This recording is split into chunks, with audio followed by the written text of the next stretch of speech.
Hello everyone, study with us में आपका स्वागत है। और आज हम दूसरी बुक का यानी भारत की राजनीति का चैप्टर नंबर फर्स्ट का पार्ट 2 डिस्कस करेंगे। और ये 12th क्लास की पॉलिटिकल साइंस है। और अगर आपने हमारी पहले की वीडियोस नहीं देखी तो आप देख सकते हैं, लिंक आपको डिस्क्रिप्शन में मिल जाएगा। तो आज इस वीडियो में हम डिस्कस करेंगे रजवाड़ों के बारे में। देसी रियासतें जो थीं भारत में आज़ादी के पश्चात, उनको भारत में किस तरीके से मिलाया गया, ये सारा जो हम इस वीडियो में डिस्कस करने वाले हैं। तो शुरू करते हैं। देखें, जब भारत आज़ाद हुआ था तो जो आज़ादी का जो पत्र है, आज़ादी की जो घोषणा पत्र है, वो सुनाया था लॉर्ड माउंटबेटन ने। तो जो लॉर्ड माउंटबेटन थे ना, माउंटबेटन, इन्होंने भारत को आज़ाद करने के साथ साथ जो भारत के रजवाड़े थे उनको भी आज़ाद कर दिया था। भारत के रजवाड़े जो थे उनको भी आज़ाद कर दिया था और उन्हें ये कहा था कि वो भी चाहे तो भारत में मिल सकते हैं और अगर वो भारत से अलग होना चाहते हैं तो हो सकते हैं। इससे हुआ ये कि भारत में उस समय 565 रजवाड़े थे। अब 565 में से कुछ रजवाड़े जो थे, जो छोटे स्तर पे थे, वो तो भारत में मिलना चाहते थे, लेकिन कई ऐसे रजवाड़े थे जो थे वो भारत से अलग होना चाहते थे। तो कौन कौन से ऐसे रजवाड़े थे जिनको मिलाने में थोड़ी समस्या आई थी, तो उनके नाम आपको याद रखने हैं। मैं यहाँ लिखवा देता हूँ। पहले थे जूनागढ़ के नवाब। जूनागढ़ के नवाब, जूनागढ़ के नवाब का जो नाम था वो था महाबत खान। महाबत खान, मोहम्मद महाबत खान है पूरा नाम, बस आपको इतना याद रखना है, महाबत खान। दूसरे थे मणिपुर के नवाब।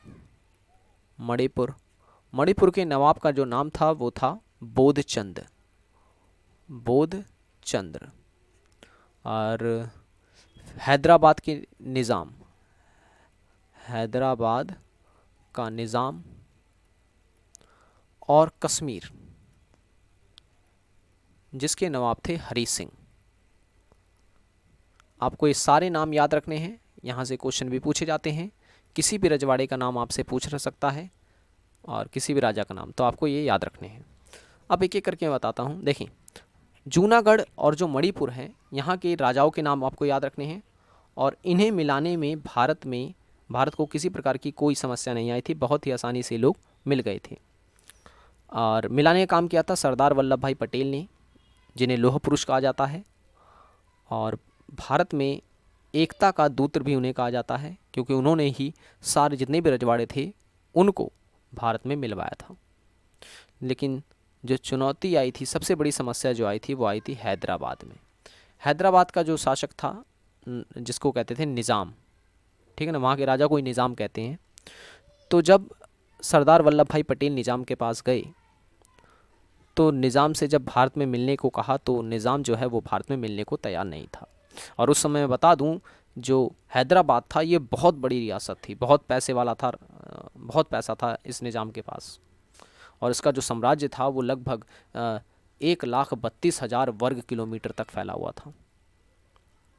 और वहाँ पर लगभग जो है आप देख सकते हैं इतनी तो जनसंख्या रहती थी वहाँ पर, तो एक बहुत बड़ा साम्राज्य था ये। तो पटेल ने जब निज़ाम से भारत में मिलने को कहा तो निज़ाम ने साफ इससे इनकार कर दिया। तो सरदार पटेल को वापस लौटना पड़ा। लेकिन हैदराबाद की जो जनता थी वो निज़ाम के विरुद्ध आ गई, क्योंकि हैदराबाद की जो जनता थी वो चाहती थी कि वो भारत में मिले, लेकिन निज़ाम ने इसके लिए मना कर दिया था। इस कारण वहाँ की जनता में गुस्सा था, उन्होंने निज़ाम के खिलाफ आवाज़ें उठाई। तो निज़ाम ने अपना एक सैन्य बल बुलाया था जिसे कहते हैं रजाकार। याद रखें, रजाकार, ये सैन्य बल था किसका, तो निज़ाम का। इस रजाकार को आदेश दिया निज़ाम ने कि जो जनता है उस पर कंट्रोल करे उसको। तो कहा जाता है रजाकार जो सैनिक थे उन्होंने अत्याचार करना शुरू कर दिया था, बलात्कार किए गए, उन्हें लूटा गया, मारा गया, खूब अत्याचार हो रहे थे वहाँ के लोगों पर। कहाँ पर, तो हैदराबाद के। तो हैदराबाद के लोगों पर जो अत्याचार हो रहा था, जब इसकी खबर पटेल को मिली तो पटेल जो है वो काफ़ी गुस्से हुए और उसके पश्चात जो है निज़ाम के विरुद्ध उन्होंने एक्शन लिया। तो कहा जाता है सैन्य शक्ति का प्रयोग करना पड़ा था हमें, और अंततः निज़ाम जो था वो भारत में मिलने को तैयार हुआ था। तो सैन्य शक्ति का प्रयोग करना पड़ा था। किसको मिलाने में? तो निज़ाम को मिलाने में, क्योंकि निज़ाम जो था वो अपनी जनता के ऊपर अत्याचार कर रहा था। तो कहा जाता है काफ़ी कठोर प्रयासों के पश्चात विलय पत्र, हिंदी में इसे कहते हैं विलय पत्र और इंग्लिश में इसे कहते हैं इंस्ट्रूमेंट ऑफ एक्सेशन, इस पर हस्ताक्षर कराए गए। जो रजवाड़ा इस पर हस्ताक्षर कर देता था वह भारत में मिला हुआ घोषित किया जाता था, यानी वो भारत में मिल जाता था। तो इस तरीके से हैदराबाद के निज़ाम के द्वारा इस पर हस्ताक्षर किए गए और उसे भारत में मिला लिया गया। अब बात कर लेते हैं कश्मीर की। कश्मीर भी उस समय एक बहुत बड़ी रियासत थी, बहुत बड़े एरिया था कश्मीर के पास। यहाँ के राजा भी अच्छे खासे अमीर थे। तो भारत ने जब उनसे मिलने को कहा तो वो भारत में नहीं मिलने चाहते थे, और कश्मीर के जो राजा थे वो हिंदू थे। और दूसरी तरफ पाकिस्तान ने भी इनको ऑफ़र दिया कि वो पाकिस्तान में मिल जाए, तो इन्होंने ना तो पाकिस्तान में और ना ही भारत में मिलना चाहा और अपने आप को स्वतंत्र रखने की घोषणा करी। तो कहा जाता है कश्मीर को छोड़ दिया गया उस समय, लेकिन पाकिस्तान ने कश्मीर को नहीं छोड़ा। पाकिस्तान ने को जब ऐसा लगा कि जो कश्मीर के नवाब हैं वो ऐसे नहीं मानेंगे, तो पाकिस्तान ने वहाँ पर आक्रमण कर दिया। और जब आक्रमण कर दिया तो वहाँ के राजा हरी सिंह जी थे, उनकी स्थिति काफ़ी ख़राब हो गई और हरी सिंह को मजबूरन भारत से सहायता मांगनी पड़ी। तो भारत ने सहायता करने का वचन दिया और कहा जाता है फिर भारतीय सैनिकों ने जो है युद्ध किया था पाकिस्तान की सेना से, और युद्ध हुआ और युद्ध के पश्चात जो है वो कश्मीर को भारत में मिलने की बात छेड़ी फिर से पटेल ने, लेकिन राजा हरी सिंह जो थे वो मुकर गए। तो कहा जाता है कि पंडित जवाहरलाल नेहरू जो थे वो ये चाहते थे कि वहाँ की जनता से ये पूछ लिया जाए कि वो भारत में मिलना चाहती है या नहीं मिलना चाहती है। तो ये जो बात थी वो आज तक विवाद का विषय बनी हुई है। पाकिस्तान हमेशा से कहता है कि कश्मीर की जनता से पूछ लिया जाए कि वो कहाँ किसके साथ रहना चाहती है, पाकिस्तान के साथ या हिंदुस्तान के साथ। ऑब्वियसली ज़्यादातर जो आबादी है वहाँ पर मुस्लिम है, वो मुस्लिम के पक्ष में जाएगी और जो कश्मीर जो है वो पाकिस्तान में चला जाएगा। तो कहा जाता है इसी कारण जो है मतलब पंडित जवाहरलाल नेहरू को आज भी इतिहास में कोसा जाता है, क्योंकि उन्होंने कश्मीर में ये जो है रेफरेंडम जिसे हम कहते हैं जनमत संग्रह की बात उठाई थी। कश्मीर आज भी कहता है पाकिस्तान आज भी कहता है कि वहाँ पर जनमत संग्रह करवाया जाए, जनता से पूछा जाए। तो कहा जाता है जब भारत ने विलय पत्र पर हस्ताक्षर करने को कहा हरी सिंह को, तो वो मुकर गए।